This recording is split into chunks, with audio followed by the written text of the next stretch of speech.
on the north, and Judah on the south, Benjamin on the east, and the sea on the west. It was inhabited first by the Canaanites and the Philistines. The Danites were not willing to put forth the effort to drive them out. Whatever the Lord gives us will always be much better than anything we may acquire on our own. Blessings will be more abundant if we go and stay where the Lord leads us. The future of the tribe of Dan was revealed in Genesis 49:17, where it says, Dan shall be a serpent by the way, an adder in the path that biteth in the horse heels, so that his rider shall fall backward. After the passing of about 300 years, the true nature of the tribe of Dan began to show. Since there was no civil authority, this means there was no one to stop their evil plans. As the descendants of Dan sought out a larger and less hostile inheritance, their journeying led them near the home of Micah. His false religious system by this time was in full sway. Hearing the voice of the young Levite, whom Micah had appointed as his high priest, the Danites acknowledged him.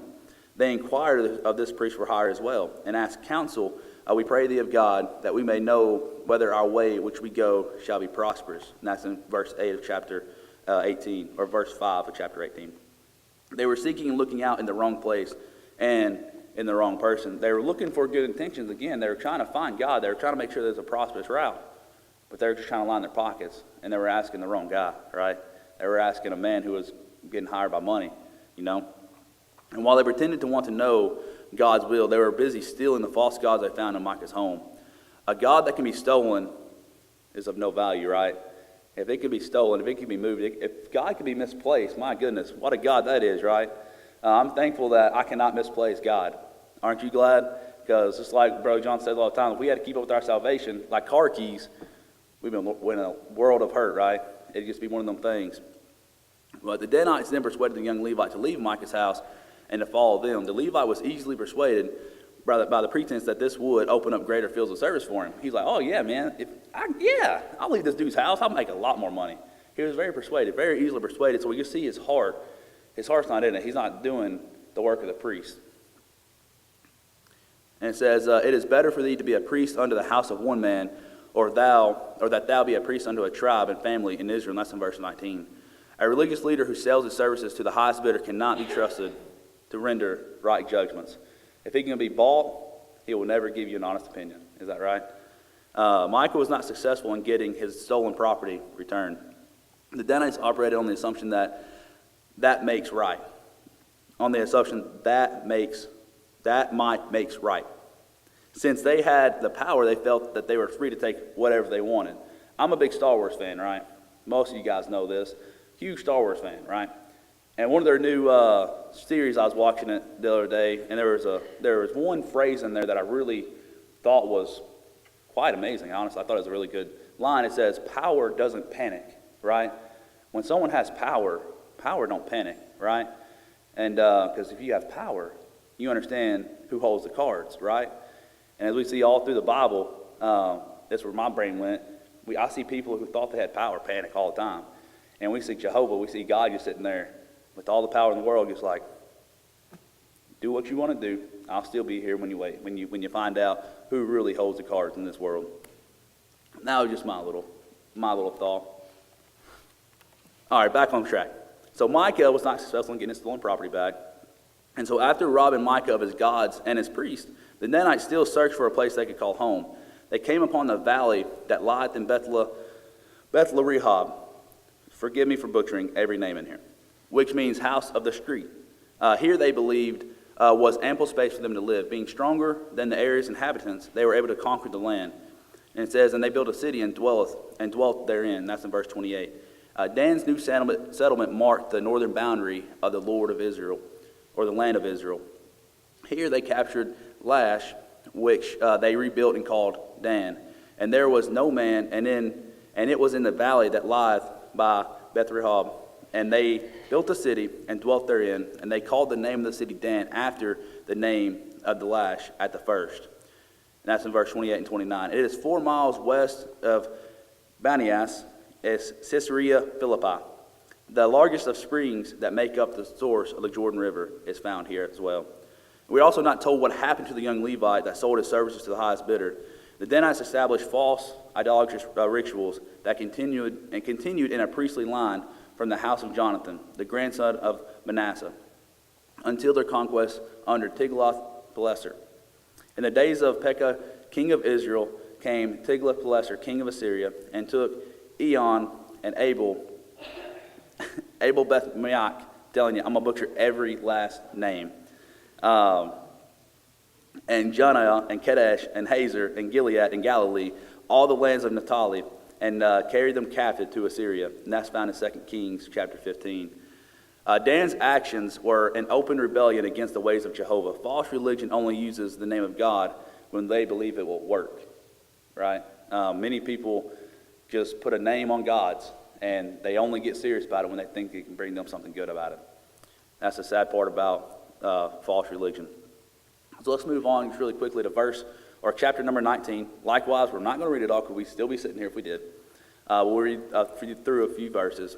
So let's look at the wickedness in Gibeah. These were days of immortality, and it came to pass in those days when there was no king in Israel that there was a certain Levite sojourning on the side of the Mount Ephraim, who took to him a concubine of Bethlehem, Judah. And his concubine played the whore against him, and went away from him unto her father's house to Bethlehem, Judah, and was there 4 whole months. And that's found in verses 1 and 2 of chapter 19. As we see again, it's marked down again that there was no king in Israel. We kind of think back to chapter 17, when it's the same thing, and people did what was right in their own eyes. Again, when we don't have rules, when we don't have guidelines to follow, when we're not following the guidelines given to us, bad things happen. This is not the same Levite that was Micah's priest, and so it is noted that this Micah took a concubine. A concubine was considered a lover, and the term was applied to both male and female. A female concubine was looked upon even as a wife, though they were of lower rank, but they were still looked upon as a wife. And this one she was not a mistress, and her husband, the father-in-law, and the son-in-law. She was not a mistress and did not live with a man unless they were married. This was common practice among the polygamous societies in biblical times. We're going to skip the rest of that because that's a lot. I was reading that again this morning, and I was like, and I guess on my book I just marked it all out. But I want to get that first part in there. And so the Levite in this chapter, like the young Levite, is depicted in a dim light. This event is appalling and never should have happened. His concubine played the whore, meaning to fornicate or to prostitute. It is used both of men and women, and figuratively, oh my gosh, I can't even say normal words right. English is hard, guys, I'm sorry. Figuratively, it is used of Israel's idolatrous relationship with other nations. It says, and they that escape of you shall remember me among the nations, whither they shall be carried captives, because I am broken with their whorish heart, which hath departed from me, and with their eyes, which go a-whoring after their idols. And they shall loathe themselves for the evils which they have committed in all their abominations. I will do these things unto thee, because thou hast gone a-whoring after the heathen, and because thou art polluted with their idols. And that's found in Ezekiel chapter 6. The concubine left her husband and returned to her father's house in Bethlehem, Judah. 4 months of separation gave the Levite time to think. You know, guys, it's nice to get away from your wife every once in a while, isn't it?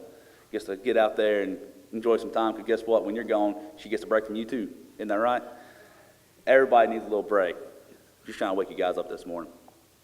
And so he went to Bethlehem, Judah, and to his credit, he spoke to her heart. The marriage put back together, she brought her husband into her father's house. 3 days of feasting were stretched into 4 by the father's insistence. The Levite, his wife, and his servant, with 2 laden donkeys left, late on the 5th day. It says, and her husband arose and went after her to speak friendly unto her and to bring her again, having his servant with them and a couple of asses. And she brought him into her father's house. And when the father of the damsel saw him, he rejoiced to meet him. And his father-in-law, the damsel's father, retained him, and he abode with him 3 days. So they did eat and drink and lodge there. And it came to pass on the 4th day, when they arose early in the morning, that he rose up to depart. And the damsel's father said unto his son-in-law, comfort thine heart with a morsel of bread, and afterward go your way. And they sat down and did eat and drink both of them together. For the damsel's father said unto the man, be content, I pray thee, and tarry all night, and let thine heart be merry. And when the man rose up to depart, his father-in-law urged him. Therefore he lodged there again. And he arose early in the morning on the 5th day to depart. And the damsel's father said, comfort thy heart, I pray thee. And they tarried until afternoon. And they did eat both of them. And when the man rose up to depart, he and his concubine and his servant, his father-in-law, the damsel's father, said unto him, behold, Now that the day draweth toward evening, I pray you tarry all night. Behold, the day groweth to an end. Lodge here, that thine heart may be merry. And tomorrow get you early on your way, that thou mayest go home. But the man would not tarry that night, but he rose up and departed, and came over against Jebus, which is Jerusalem. And there were with him 2 asses saddled. His concubine also was with him. And that's verses 3 through 10 of chapter 19. Having only gone about 5 miles, they reached Jerusalem. The servant suggested they spend the night there, but the Levite refused to stay in the city of strangers. They pressed on toward Gibeah and Ramah, which was another 2 miles north of Jerusalem. By the time they reached Gibeah, the sun had gone down. They found its citizens to be unreceptive. Finally, an old man, returning from the fields, invited them into his home and insisted that they share his food. And it says, but the man would not tarry that night, but he rose up, and with him 2 asses saddled. His concubine also was with him. And when they were by Jebus, the day was far spent, and the servant said unto his master, Come, I pray thee, and let us turn into the city of the Jebusites, and lodge in it. And his master said unto him, We will not turn aside hither into the city of a stranger, that is not of the children of Israel. We will pass over to Gibeah. And he said unto his servant, Come, and let us draw near to one of these places to lodge all the night, in Gibeah or in Ramah. And they passed on and went their way, and the sun went down upon them when they were by Gibeah, which belongeth to Benjamin.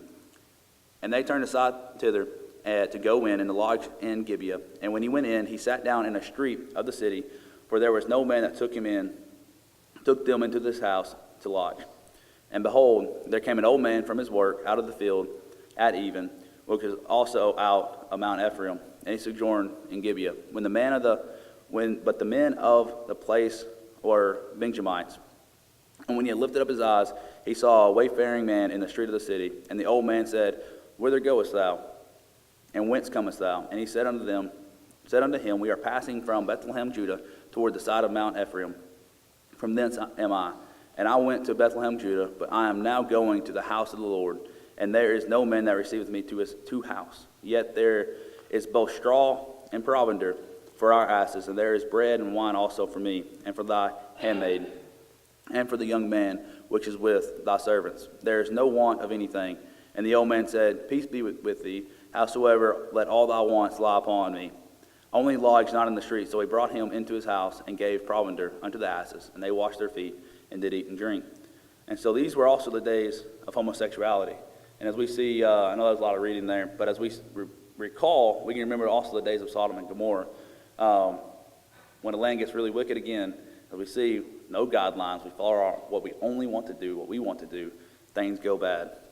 It says, Now as they were making their hearts merry, behold, the men of the city, certain sons of Belial, beset the house round about, and beat at the door, and spake to the master of the house, the old man, saying, Bring forth the man that came into thine house, that we may know him. And the man, the master of the house, went out unto them, and said unto them, Nay, my brethren, nay, I pray you, do not so wickedly. Seeing that this man is come into mine house, do not this folly. That's verses 22 and 23. The night's meal was rudely and abruptly interrupted by the men of the city. The writer called them sons of Belial, and that is, they were worthless, good-for-nothing base fellows. So just some rotten people. This righteous bunch surrounded the old man's house, and they demanded that he send out the Levites so they may know him, right? And modern slang, we know what that means, right? We don't have to get into that. But this is an unnatural lust, and it shows the corruption of the homosexual society that had grown in Gibeah. And for this cause God gave them up unto foul affections, for even their women did change the natural use into that which is against nature, and their women or against nature, and likewise also the men, leaving the natural use of the woman, burned in their heart, or burned in a lust one toward another, men with men, working that which is unseemly, and receiving in themselves that recompense of their error which was meet, and to reprobate mind, to do those things which are not convenient. That's Romans chapter 1. And so we see, doesn't that scream United States of America these days, isn't it? When women are changing, men are going into men. It's sad, isn't it? It is sad. We see all through the Bible what happens when societies fall away from God. And our society is quickly and surely stepping farther and farther away from God. Just to wrap up real quick. Well, we got a lot to do. I just pray, well, I would say, at least go read, if you don't want to follow anything else, at least go read chapter 21. Morning, the lesson is labeled Morning in Israel. It's a really good read. Kind of wraps up the whole story and really looks at the spiritual decline of Israel as a whole and how we should be after we see a decline of a society, of a nation of God. And so that's all I have for you this morning. Do we have any more prayer requests that we want to speak on our mind before I close us in prayer? If not, I'll close us. Dear God, thank you for this day you've given us, Lord. I thank you for this lesson, Lord. I just pray that, God, as we try to live out your life, or live out our life in your name, God, I ask that we just follow you and your ways just around us, Lord, and that we don't follow the world, and we just use you as our guide. I ask that you be with this church, Lord. Be with our ceremony this morning, be with our worship, be with our praise, God. I ask that you are the one that are praised through everything, and that we lift no one else up above you. I ask these things in Jesus' name. Amen.